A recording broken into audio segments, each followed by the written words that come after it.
So here we are tonight again. So grateful to have Dr. Erin McMorrow back, author of Grounded, a fierce feminine guide to connecting with the soil and healing from the ground up. The last time Dr. Erin and I spoke, she had just launched this book, and I'm excited to get back on it and find out what has happened since then. Which I'm looking back to see our last episode, and I believe it was close to a year ago. Is that correct, Dr. It must be. I think it was in the Erin? spring because book launched March 9, so it was just after probably April or so, I would guess. Okay, so almost a year ago. And how Yeah. have things been going? So many things. That's wonderful, and I'm not surprised. Right? Yeah, goodness gracious. Okay, so I would say 2021, as it was for many people, was like sort of annihilated me. Like I got Yes, fully destroyed in the like Kali sense. yes. And so yeah, massive life upheaval. I think at the time my 16-year-old cat was either very sick or she had just passed. I'm not sure which. Yes, she was on her way out, and then I Yeah, believe she yes. passed right after we spoke. And Hmm. I totally relate to that. As Right, you know, I lost my boy to cancer the month I right. launched the beverage company. Yep. So it's amazing how they come and usher Right. us into new portals, and Hmm. how magical that is whenever you can change your perspective on it. And I know that you're a master in that. Thank you. Yeah, I think I've gained even more skills since 2021 Beautiful. in alchemizing. Yeah, so it was a massive birth death portal. And Mm. I also moved from the place I had been living for 6 years. So it was just I actually have not removed anywhere. I've been essentially nomadic for since all that time. Well, wherever Um you're at now looks epic. Are those chicken coops, or what yeah, are those outside? chicken and duck. Yeah, I've rented a cabin Wow. sometime in October. I realized I had burnt out on just driving. I drove Mhm. over 10,000 miles. Now it's over 11. So I rented a cabin for all of January and February of this year. So I'm in this lovely, delightful little cabin called the Love Shack that has ducks and chickens outside on a farm and a tree You're in growing in it. California? Yeah, Grass Valley, Northern California. Beautiful, beautiful. That totally makes sense. And I saw that you had spent some time in a place that I really want to go to in Oregon, Mm, which is nearby a river. And I'm hmm. trying to remember the name of that location. But I It remember seeing that you had been there, and I was like, oh, yeah, I got to ask her about that. Trout Creek Wilderness Lodge, that's it. Yes. And did you have the most magical time while you were there? Oh, always. Yeah, it is really it's like enchanted forest. My dear friends are there right now and it's just Mm. these like yeah, the magical river, the river song, and then space for sort of ceremony and community and dinners. And in the summer, it's glorious because it's just Oregon in the summer, like the river is warm enough to swim in, and it's so nice. And then Yes. the winter, it's more like cabins and fireplaces and snuggling up and kind of rainy, dark, That sounds like northern. fabulous. And Yeah, so it's spectacular any way you slice it. I'm so hungry for earth connection living here in this urban environment. And I resonate so much with the words of your book whenever I go back and re-listen to it. I listen to it on Audible, Mm, and it just brings me back every time I re-listen to the book, to the remembrance of, I really need this in my life. It's so important to get back to the rhythms and cycles of nature, and reading about it isn't good enough. mm, Like, I leave for Oaxaca, it'll be my third time down there this year, mm, and I leave tomorrow. And looking at property down there mhm, to get back to what it is that we're talking about, because I'm just so thirsty for it. And mhm. it's one thing to sit and intellectualize and talk about it, but it's another thing to actually put your hands in the soil, be a part of a community, give back, and Right. I feel really disconnected from that here in Los Angeles. And even with the composting, just, tossing it into the green bin in hopes that LA sanitation does something good with my food scraps. Mhm.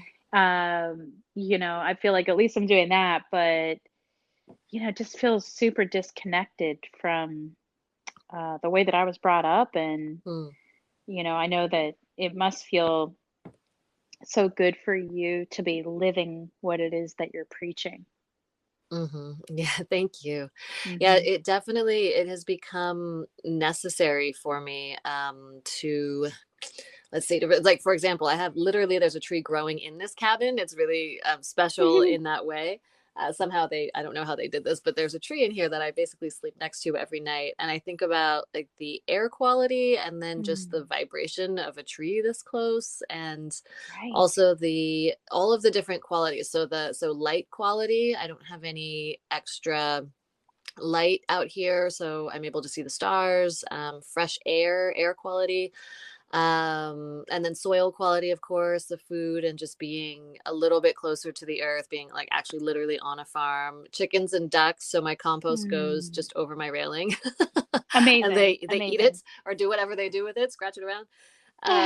All of these things, yeah, it feels really necessary for my body. I found traveling around, ending up in certain places, I just couldn't be there anymore. Like even some Mm, hotels sometimes, I was sort of in different places where I didn't know where I would be, and I did some Airbnbs and some hotels, but I found hotels could be really challenging because even nice ones, it was like the sheets smelled like bleach, because they mhm, had been washed, for sanitary reasons. And maybe somebody was watching a movie next door or something, so there was like television noise. Sometimes it was just too close to a road, so there's all of this sort of toxic fumes and mm. sound pollution, like sound car noise. At this point I just can't tolerate, like my body just can't do it. So it's Yeah. interesting to drop more and more deeply into the actual rhythms of nature, and get to the point where it's like not even possible to be in such a kind of numbing and poisonous environment that I've found myself in before.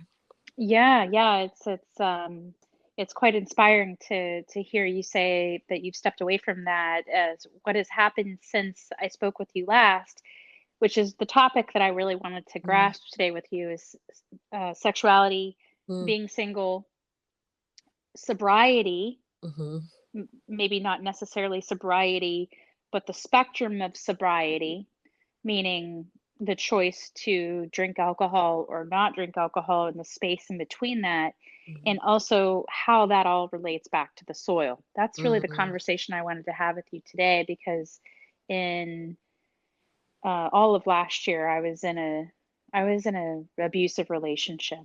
I had been single here in LA for 10 years, and I met somebody in Guatemala last year, or I'm sorry, the end of 2020, and I thought I was in love. mhm, Here, I was dick whipped. mm, I didn't know what that meant. I never had that happen to me before, but I was in a delusion of good sex. mm, At least what I thought was good sex. Now looking back on it, I realized that I was in an abusive situation, or allowing myself to be in an abusive situation, which is kind of crazy to think, because I was single for 10 years and I thought I had done all kinds of work. mhm, Ayahuasca, this, that, the other. I thought I was doing pretty well. Well, the universe has a beautiful way of showing us where we're at through relationship. mhm, And I'm in this relationship, and at the very end, I was essentially raped mm, by him. And it was sexual violence that happened. And I don't know how much you know about me and my childhood, but I was raised by a mentally ill parent that I thought was going to murder me until I was 35 years old. mhm, So I found myself reverting back to this conditioning, crazy. I mean, like I couldn't even believe that I was where I was at, and I was allowing it. During the rape, is what I'm going to call it. I left my body, mhm, and a couple days later, I got COVID, and I didn't even know that I had a fever and I was sick with COVID, because I was out of my body. So I was collapsing, unconscious, on the floor and getting back up and going back to my computer to run a beverage company and then falling back on the floor and waking up, unconscious. And this went on for several days until I ended up in the emergency room. And when they said you have COVID and, oh, PS, you have a UTI, I was like, really? What? And I share this vulnerability with you because I know that you can probably not only sympathize, but perhaps understand how I got myself there. Uh, you've lived in places like Los Angeles as a single woman. I'm sure you understand, the personal growth work that is needed to stay connected to yourself. And I thought I was doing that, and that relationship revealed to me that I have a lot more work to do. Mm. So I found myself in the ketamine clinic of Los Angeles in all of December, just a couple months ago, getting infusions that I felt like I really needed because I was considering, walking off the edge of a building, which I really wouldn't have done, but I was fantasizing about it. Mhm. And also having homicidal thoughts every day about this person. And, I mean, here I'm supposed to be the spiritual person and I'm thinking about like having someone murdered every day, so I'm like, I need help. And the ketamine from the first session took me to from those homicidal and suicidal thoughts to what the hell am I thinking? Well, within an hour of the first infusion. The second infusion made me realize that I was reclaiming myself.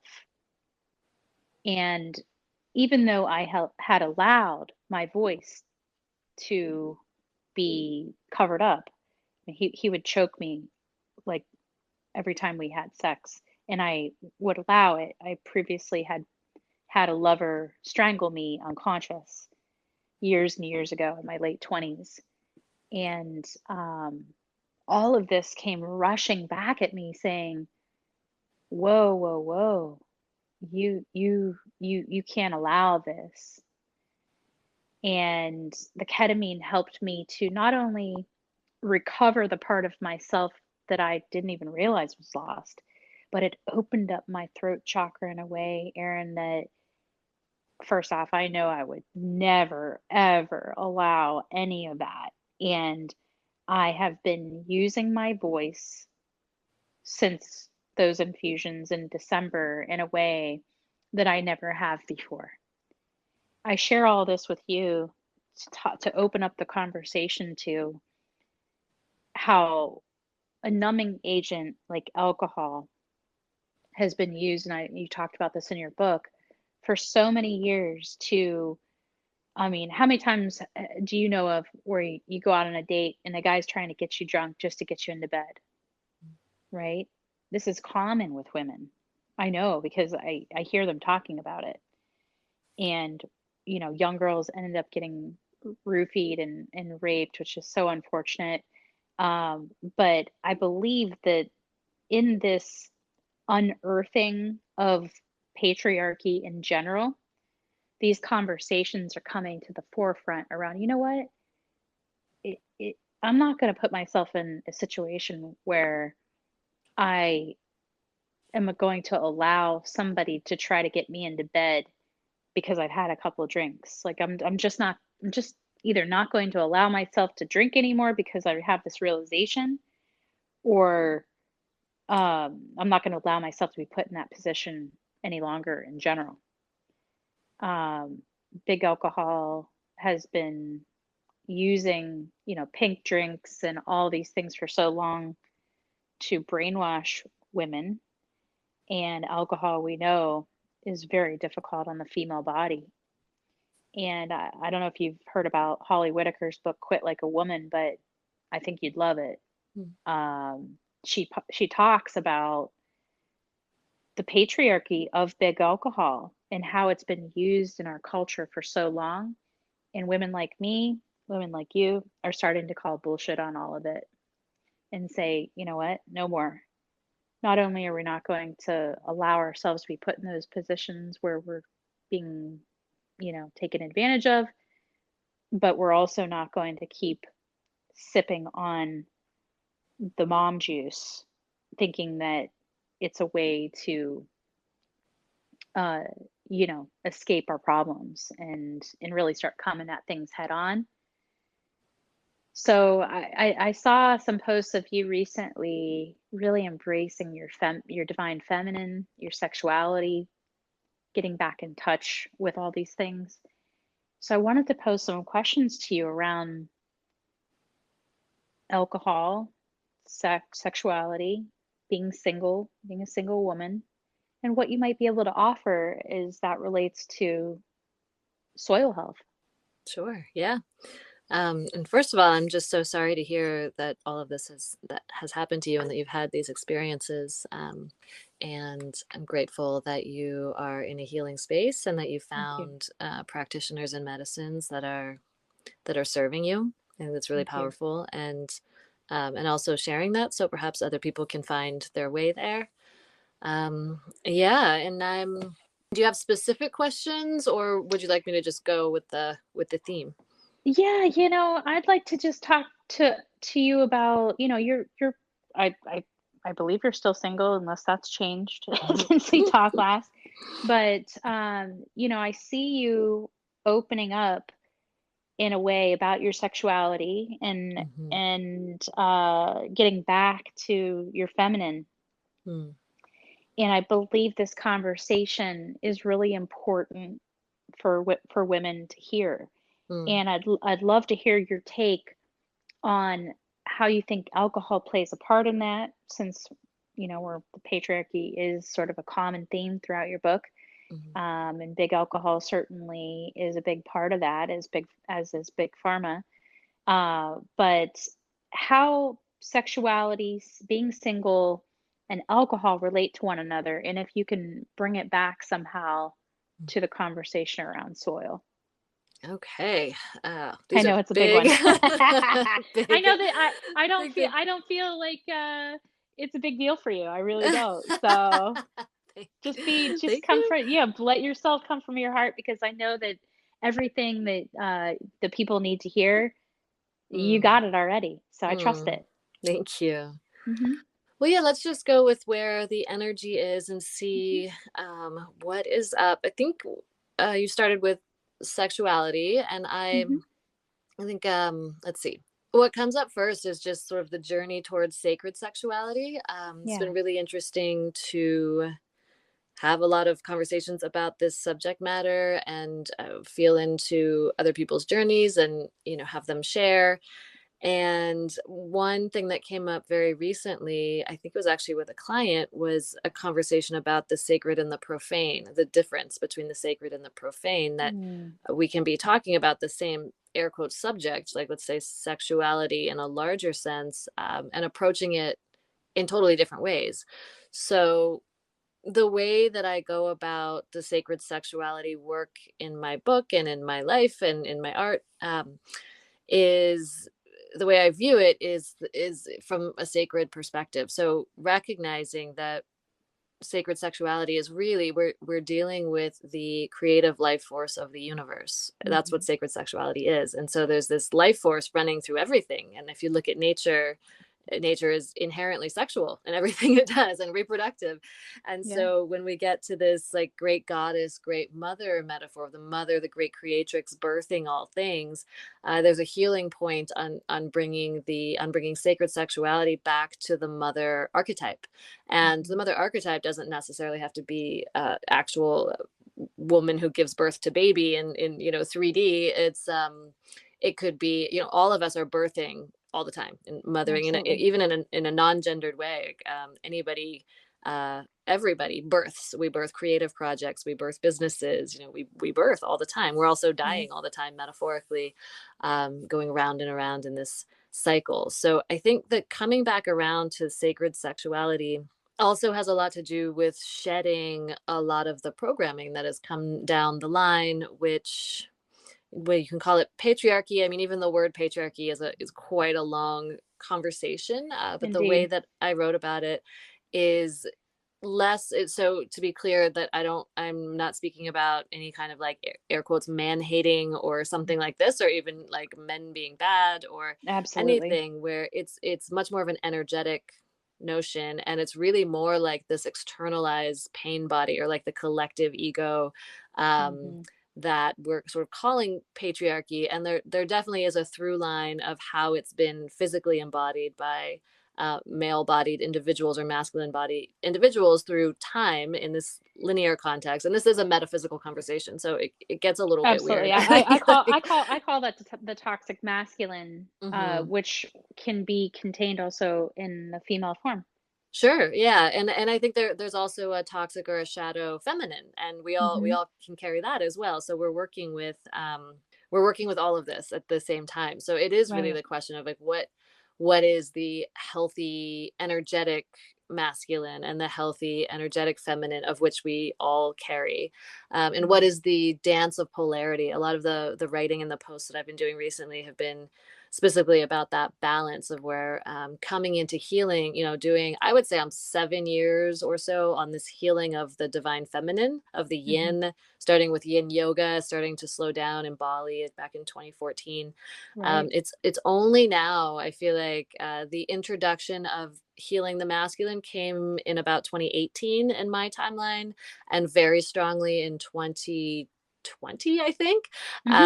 So not that long ago, and Yeah. really coming into more of a fruition these days of like feeling like, oh, as I've done all of these years of this healing of the feminine, and a handful of years of this healing with my own masculine, starting to feel like there is a balance of a polarity in my own body, in my own system. And that's, after really like mucking through years and years and years of this personal work, plant medicine work, breath work, all the works, Mhm. of shedding this conditioning and this programming, of which, so many of us, if not all of us, have inherited in one way or another through our ancestral lines, through culture, um, through all of these things, through the overculture in so many ways. And so I think that is really the journey, is we're finding our way all the way back to the essence of what is healthy polarity, what is the healthy divine masculine and feminine. How do we be in a state of worship of the divine, of ourselves, of each other, of nature, in a way that's aligned, and not in a way that's of, kind of the organized religion paradigm that is kind of creaking and breaking apart. I mean, specifically like the Catholic Church and sexuality. You can tell, that by suppressing sacred sexuality and telling a story about it that I believe is not true, and telling a story about it that's not aligned, that is all about fear and repression and suppression and denial and guilt and shame, that we end up with, dysfunction, basically, is maybe the softest way to put it. And Mhm. because those are the laws of nature, like you cannot, Mhm. just deny and cut off parts of oneself and shame Mhm. them and put them in some kind of metaphorical closet, and not expect to have, um imbalance and sort of disjunctures, And dysfunction, whatever you want to call it. consequences, Yeah. in society, and I believe that's really what I want to drill in on here is the some of what those consequences are around. I mean, I find it has been very, very challenging to be a single woman in my 40s in Los Angeles. Hmm. I remember when I first moved here and I was in my late 30s, and I'd hear women, in their middle 40s and 50s just griping about it. And I thought, Hmm. oh gosh, you're jaded. Hmm. I remember thinking that and, oh, I'll never end up there. And now I'm going to be 47 this year. And I just had, that experience that I allowed. And I'm starting to realize that, even though I have good intentions and, I taught yoga and yin yoga, everything you're talking about to Hmm. other people because I needed it so desperately myself. I taught it to other people for 20 years. Hmm. I didn't necessarily take the medicine that I was doling out. Right. And that realization and kind of coming back home now after raising $1 million for a beverage company. And from the outside, people are like, yeah, keep going. You're great. Doing a great job and all these things. That little girl still needs to be nurtured, Right. even though I have these belief systems. And I don't think that I'm alone, Dr. Aaron, Mm-hmm. in the, you can go to yoga class and you can say that you're in, a women's group and all these things. But when you start to really peel back the layers, what I'm seeing is, some deficiencies, frankly. Mm-hmm. I'm thinking of like these groups of women that claim that they're all about women empowerment, but yet they're very exclusive to certain women. Mm-hmm. If your following is not big enough, or you don't fit a mold, or you know what I'm Mm-hmm. saying? It's like, Right. well, wait a minute. Are we Mm-hmm. in this together, Mm-hmm. or is it only for the people that you choose or Mm-hmm. in the group? Right. Those types of consequences of this sort of breakdown of what we're talking about. So, in a very kind of roundabout way, I'm trying to ask and drill in on this question of, I know I'm not alone here. Mm. I know I'm not alone.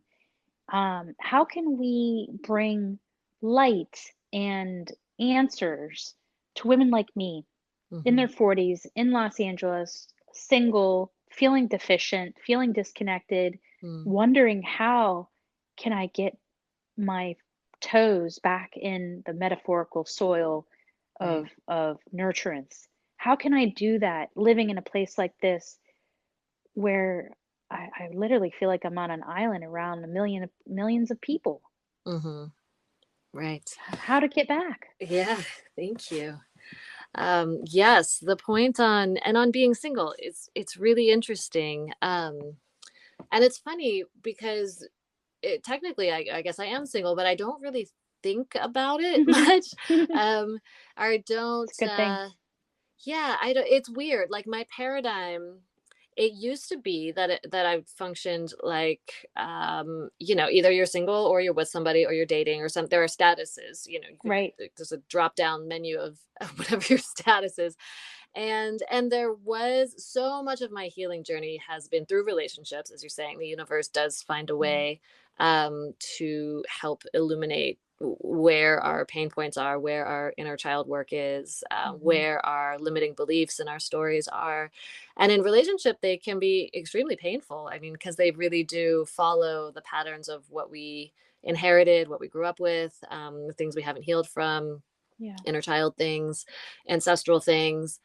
And so for me, the process, the first request that I made of the universe, I went through a really gnarly breakup in 2017. And I requested, it was basically, do I go into the whole story? Okay, so I'll go into some of the story. There was a day that I called impact. That was, I was for 2 years, I don't know if you know this, but I was bartending and waitressing Hmm. to support the book, and I was writing the book Yep. in 2016 and 17. And I had this breakup middle of 2017.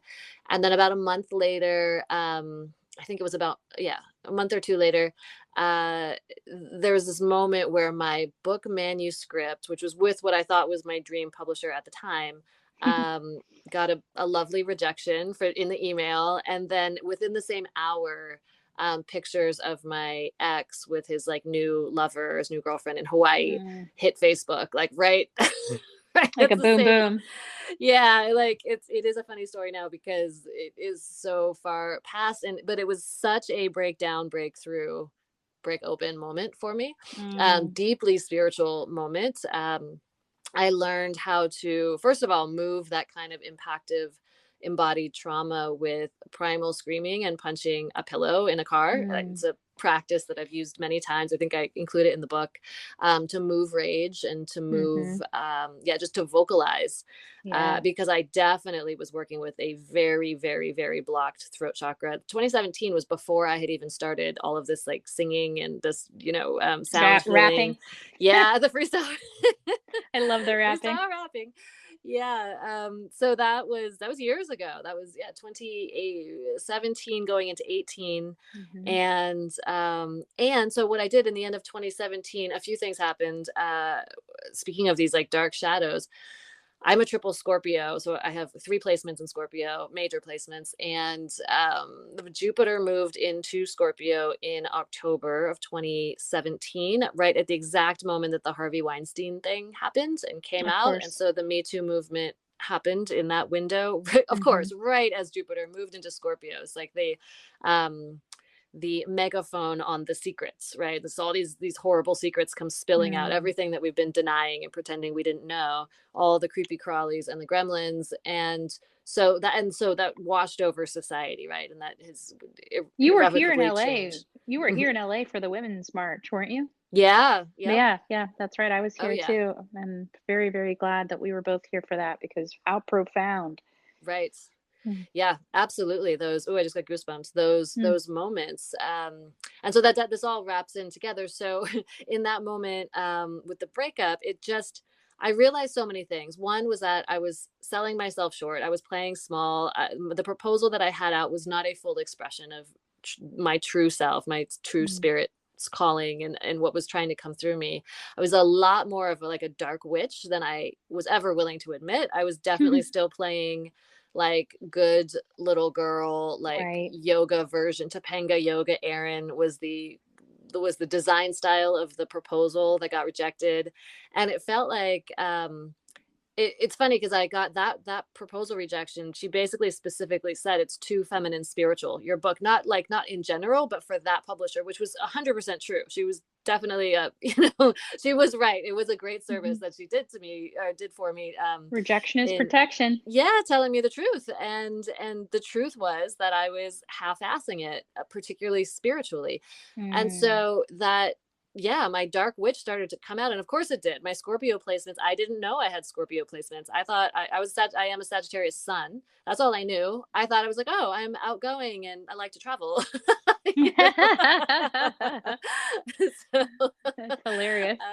yes, unbeknownst to me. So the stars aligned, and in that moment, I really started to own my power in a different way. And I requested um, that to heal the other woman wound, because this other woman wound was crushing me in every relationship, just over and over and Mm. over again. And the amount of insecurity and like comparison and things that I was feeling in particular, even if I wasn't feeling it day to day, and like having overcome a lot of that, I guess, but it would come out in relationship, right? When like Mm. I was really into somebody, then suddenly it would be like, oh God, any woman that he might be interested in, whatever. It just was such a thing.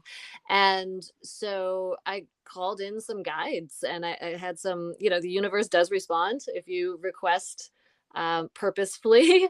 And that Yes. also is when you have to have a lot of courage to request in that way, because you're going to get what you asked for. And I Hmm. did, and I was then invited into a series of all manner of ceremonies and relationship experiences, and this all of these sexual openings that were part of Right. kind of ceremonial personal work, I all love of to it. listen to that part in the book Yeah. where you Aaron the orgy organizer. Yeah, that's it's Yeah. like one of my most favorite parts. Yeah.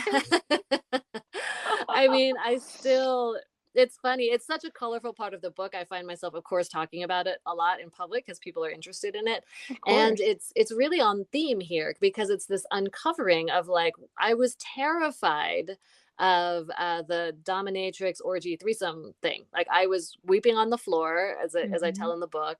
And I was afraid of all these things. I was afraid of jealousy. I was afraid of like comparison. I was Yes. afraid of all manner of things that I didn't even know what they were at the time at all.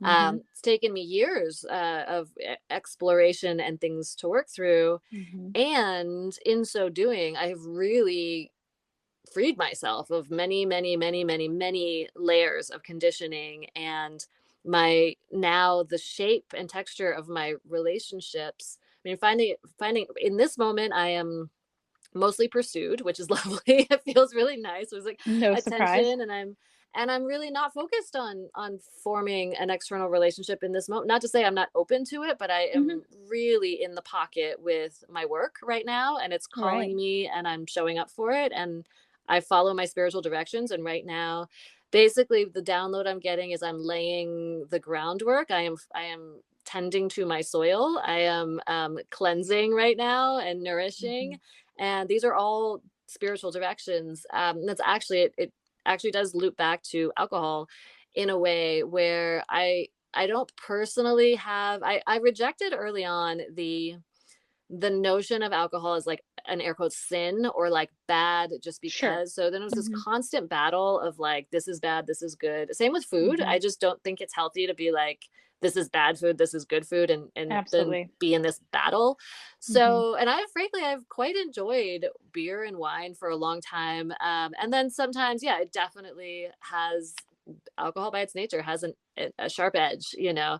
A numbing Sometimes, effect. Yeah. And yeah. if your boundaries are not intact, and Hmm. then you go and add something that puts your Right. inhibitions lower, Yep. I believe that's why I really wanted to talk about this subject is around, because I can see you growing and evolving as a Mm. as a woman, observing you from the outside looking in. So congratulations on that. But I really believe that it kind of boils back to, not only you tending to your soil, but using Mm. healthy boundaries in order to nurture the Yep. soil. 100%. And I think that alcohol plays a part for women, specifically around boundaries. Mhm. And that's why I wanted to bring it into the conversation, because I'm not saying that, I don't want to go and say, like you said, it's good or bad, but Mhm. it doesn't help a situation anymore if you're already struggling with boundaries. Right. Hmm. Yes, I think it definitely plays into this larger cultural conversation. And at the moment, I'm not drinking any alcohol at all. I'm in a 30-day, like a Purium cleanse nourishment thing, which is delightful. Dry January? Not exactly. It's like, have you heard of Purium? I don't, Oh I yeah, yeah, Purium. they're Hmm. they're not sponsoring me or anything, but yeah, somebody recommended it, and so it's like a way of flushing toxins, Great. glyphosates, things like Hmm. this, and adding a bunch of nourishment. And I still eat, but one piece of it is I'm just choosing not to drink. It's not even necessary. There's no like clear cut set of rules for this Hmm. thing, Hmm. but it just felt aligned, Yeah. to do it this way. And it has definitely felt like a signal to the universe to make space for Yeah. other things. And so It's it's great. so interesting that this came up, and you're the only podcaster that is requested to talk about this specific thing, and it's Hmm. very timely. um Good. like Good. literally in this moment I am not drinking any alcohol for a month. So Yeah. and I'm finding, you hear about the clarity, and you hear about like weight loss, etc., which is not my interest. But Hmm. for me, it is this thing about boundaries. It's actually, again, from the spiritual and metaphysical perspective, what I found, especially in the last couple of months before, because I did have wine and beer over alcohol, I mean, over alcohol over the holidays. Hmm. So, seeing my family and things like this, I was like most people, I waited to get all the way through. I actually had a completely dry New Year's, and spent it by myself on a cliff in Big Sur, which was phenomenal. But yeah, it My was a favorite place. That's my favorite yeah, place. thank you. Hmm. It's just a very Amazing. clean. I just did not want to do the party. I mean, I guess of course the last 2 years have changed all of our relationship to parties and Right. all of it anyway. But I really was like, I want to start this year clear, and Clear. not from a Yeah. discipline perspective, from a just joyful perspective. I agree. I And was right there with you. yeah, thank you. And I Hmm. think a lot of Hmm. people were. So Hmm. so that's how it is. Basically, I just shifted my intention. And I've been really enjoying mocktails. I have been Amazing. just Amazing. yeah, I'm enjoying one right now. I really love glasses, like the shape glasses, I enjoy just the kind of revelry or the like festiveness and the abundance feeling. So I am loving all of these Yes. like tincture mocktail things with adaptogenic stuff and all of it. And Absolutely. so yeah, and so anyway, backtrack a little bit to December and January was my birthday, and then Christmas and seeing my family and all these things. I definitely scaled way back, and I was able to observe in that space exactly what you're speaking about, which is this boundary thing from a metaphysical and energetic perspective, what I was finding is that especially sitting at a bar or a bar like thing, I would find that, like, oh, if I had a glass of wine with my meal, it would just shift my field. It would open my field Hmm. more than normal. And then people's energy, without them, I think, being at all conscious of it, would be more drawn into my space. Like you know, Yes. also, if one cultivates an attractive field just by cleaning it up and vibrating, from a place of joy and love, which is naturally attractive, it creates an attractive force. And so, yes, that energetic boundary with that weird, like, leakiness that even a Hmm. glass of wine or two, I found, sitting at, particularly at a bar, less at a table, because there's a natural boundary with a table. Like, it's I really weird to walk completely up to agree with somebody's table, well, I mean, but a yeah, bar is, being yeah, there's, single and I go out a lot, I totally agree with what you're saying. yeah. It's amazing how just sitting there in that environment with a glass of wine can totally change what Hmm. happens. Hmm. And it's energy. And so I felt like a really gentle sometimes less gentle, but an invitation from the universe to be like, just notice, just watch Hmm. this. And then as I shifted gears, which felt really natural and aligned, and again, I love that this is happening in my world without this sense of discipline that's like, Hmm. you have to cut this out, you have, Right. like, get rid of this bad thing, so, well, whatever. It's like, no, Hmm. it's just really naturally happening because everything else is lining up as well, and it just feels good. And so, Absolutely. And we are connected to the collective. I mean, yes. that is for sure. And that's why I love talking to you because I feel like we both have our finger on the same pulse, Mm, of that. Not that anybody's excluded from it in any way, mhm, but I know that what you're speaking of is something that's happening on a global level because I'm watching my company mm, shift with it. And mm, I've been working on this mhm. for 7 years, Yep. and I didn't go into it for saying, I'm sober, therefore I want to create a non alcoholic beverage. Mhm. That's not why I entered into this. I came from it from a gut health perspective. Yeah. I'm sick with autoimmune, therefore I can't have alcohol.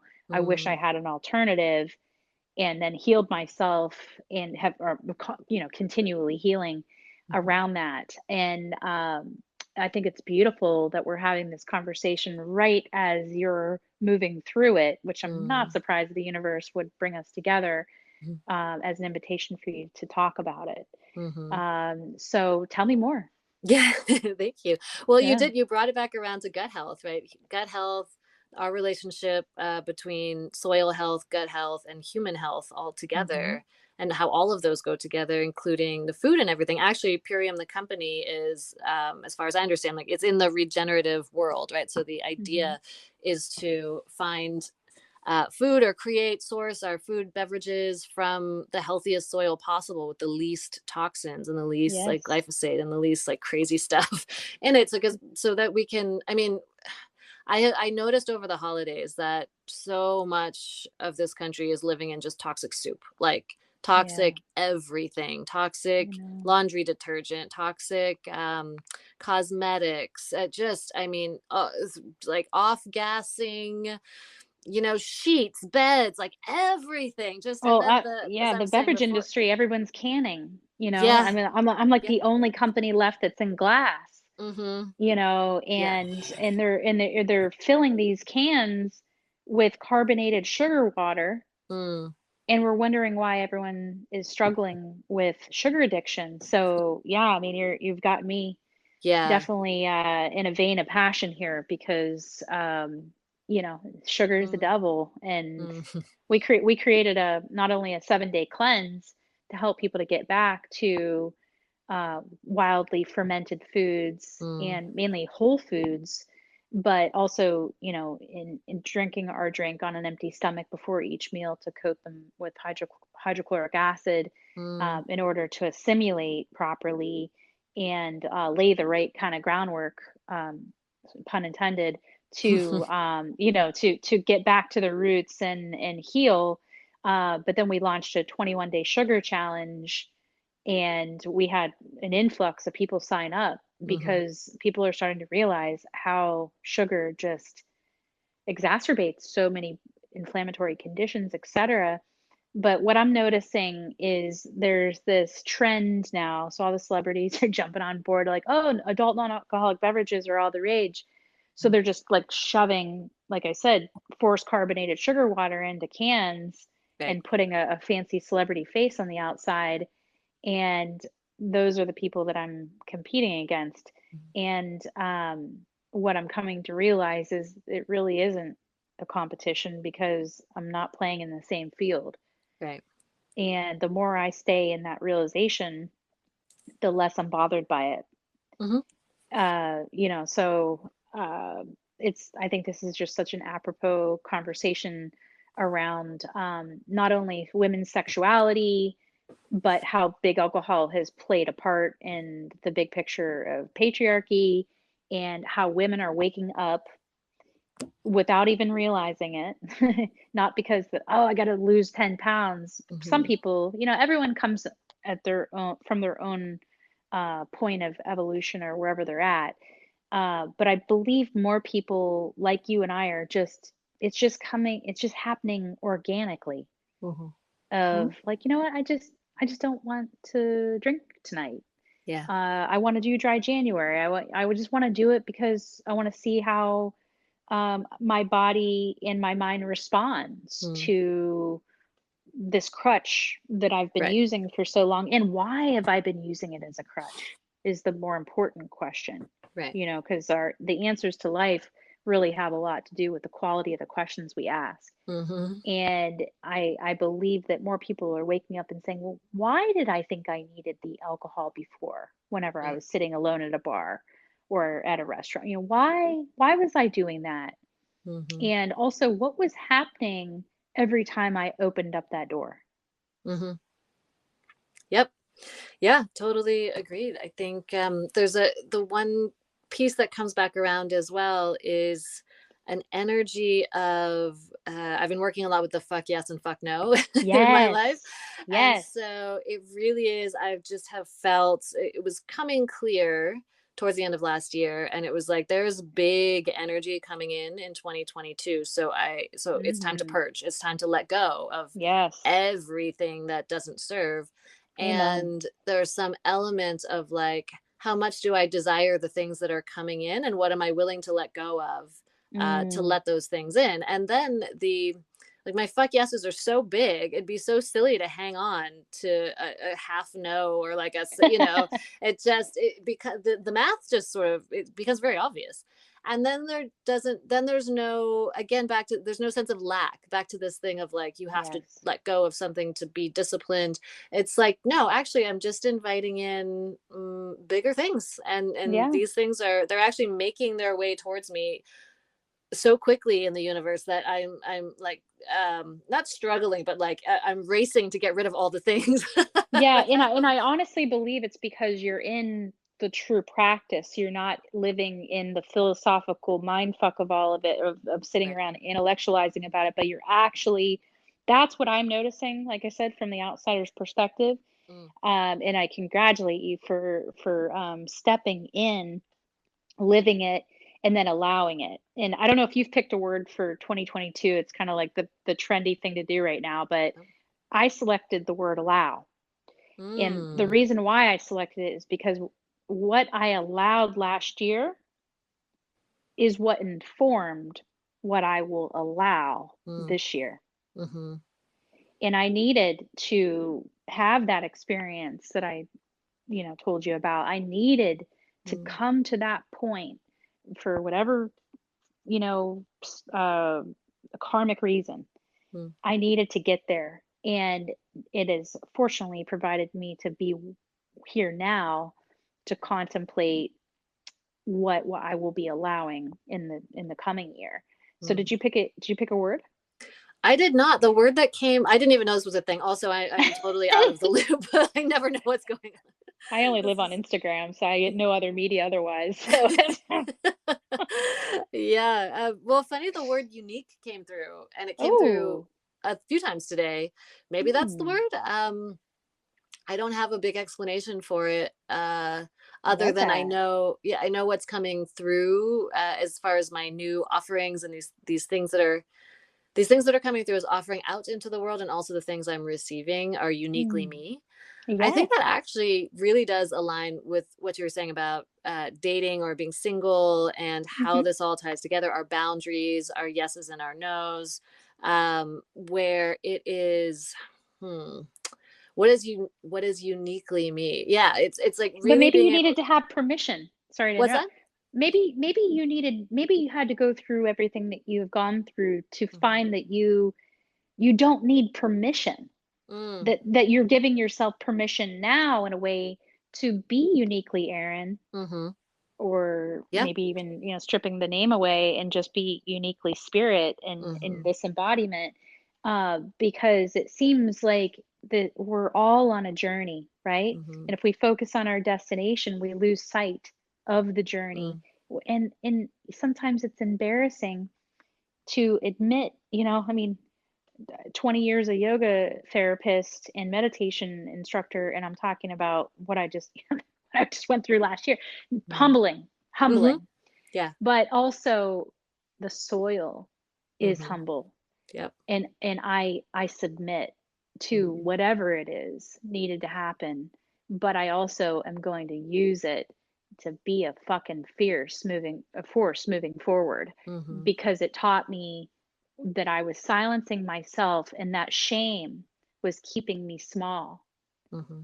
And I believe that's what my I'm supposed to be doing now, is to help other women, Mm, not only to release their shame right.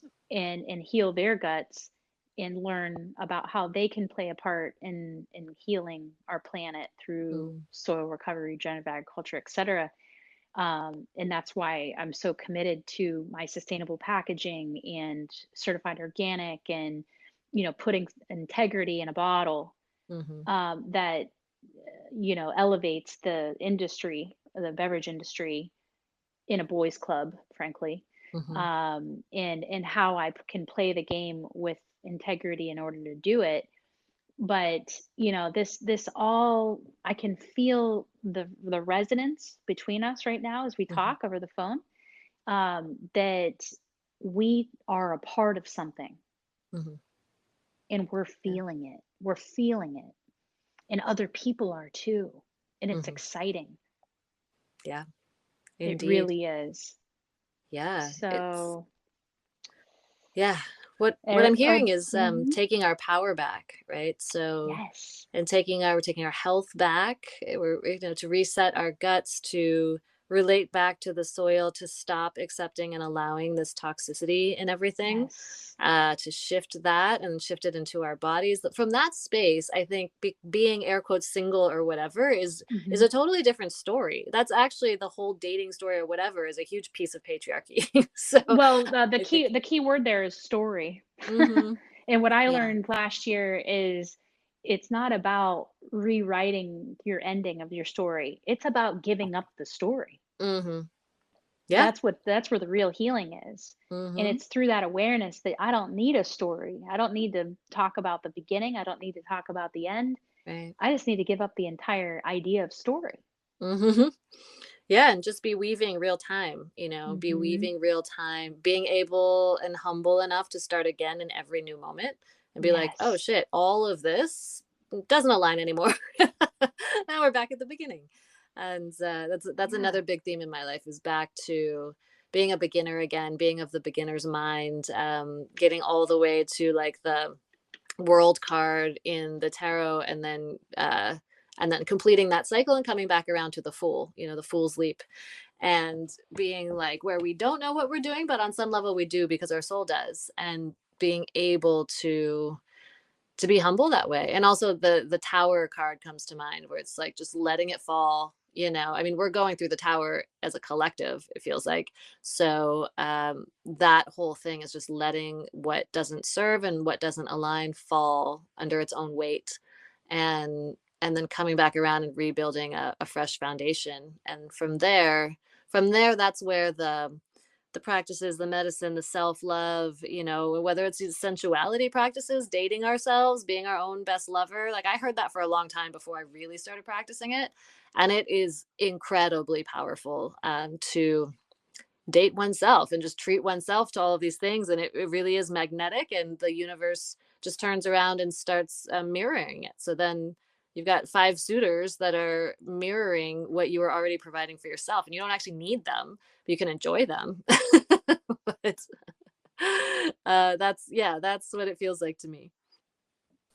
Dr. Erin, I just want to thank you one more time for joining us in this dynamic conversation around female sexuality and navigating both being single and alcohol free in this world, and how we can get back to our roots and find peace and healing from the soil and the cycles of nature. I know that you have some great tips and tools in your book. Is there anything that you'd like to say in closing to the listeners in regards to our topic, and anything else you'd like to share? I always refer everybody, including my clients and everybody I talk to, asking for recommendations.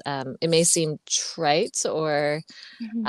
or like we already know this, but just getting back to taking our shoes off and putting our feet on bare soil, Mhm. or going to the beach and getting grounded, like just literally being barefoot, somewhere. And I know sometimes you're in cold weather or something like that. So the alternative to that is touching a tree, I found, and really just Mhm. dropping that energy, like scanning our body for anything that doesn't serve and allowing Mhm. it to drop down through imaginary roots or like through the tree down into Mother Earth, and realizing that Mother Earth will receive anything and everything that doesn't serve us. So she composts it, so just having that energetic conversation with the earth, it's so basic and simple, but it actually is the foundation of all the other spiritual work and everything else I think that we do. So I feel like, being alcohol free or being single, like whatever status that we have, it feels like just really sticking to the fundamentals, finding really great clean water, finding really great clean soil if we can, finding really great clean air, and just making sure our bodies are taken care of. So we're at this kind of baseline vibration of just health. And then I think from there, the other things flow a lot more Mm. easily, and the self love and self worth. I think it really comes much more easily when we're deeply connected to Mother Earth. I absolutely agree, and I think when the topic comes around sexuality and living an alcohol-free life and navigating being single and all of these things, it does boil down to just exactly what you said of being grounded and finding that self-love from a real simplistic place Mm-hmm. of nurturance that's always available to us if we just open up to receiving her, right? Right. Yeah, and it's It's so easy beautiful. to just say that we know that and then not do it, I think is the trick. And so it really Exactly. is, even this is what I say, even to, my clients, I feel like are pretty air quotes like spiritually advanced practitioners. And Hmm. even so, my job very, very often is returning, reminding people to return back and to not just know it intellectually, as you were saying, but to really Hmm. embody it and really, really practice, even if it's 5 minutes a day, really getting back to our breath and getting back to connection with the earth. Absolutely. I love this conversation. I'm so grateful again to have you here once more. Mhm. And could you just remind the listeners where they can find your book? Sure. And yes, tell them Yeah. once again. And if there's anything new developments since we last spoke from the beginning of launch in Mm. regards to getting the book. Well, the book is available everywhere books are sold now. So the Hmm. easiest would be Amazon, Barnes and Noble, online. Bookshop.org supports indie bookstores. It's available in some physical bookstores. You can call your indie bookstore if you would like to physically go into a store around you that you love. That could be very supportive for the book and for the bookstore. Hmm. And then you can find me on either erinmcmorrow.com is my website. You can also find all the book links there. And then I'm most active on social media on Instagram, and it's Dr. Erin McMorrow. And I really enjoy following your account and all Thank the you. work that you do. So thank you. And I look forward to the next conversation. Thank you so much. It was such a joy. Thank you, Dr. Aaron. God bless. Bye Bless. bye. Bye.